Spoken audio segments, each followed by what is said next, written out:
अक्लमंद मछली की कहानी। एक गांव में छोटा तालाब था जिसमें बहुत सी मछलियां रहती थी।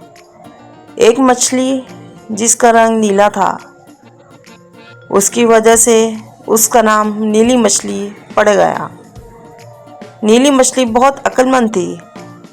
वो जो कोई भी काम करती थी बहुत सोच समझ के करती थी।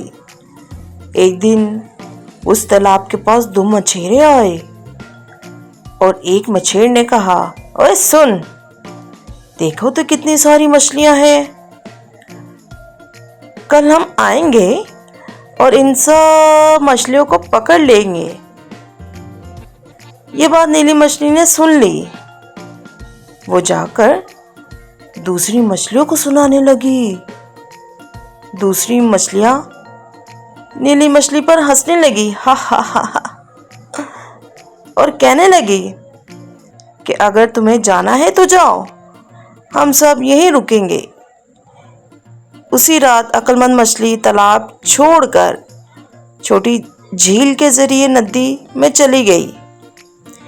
दूसरे दिन वो मछेर आए। वो तालाब की सारी मछलियों को पकड़कर ले गए।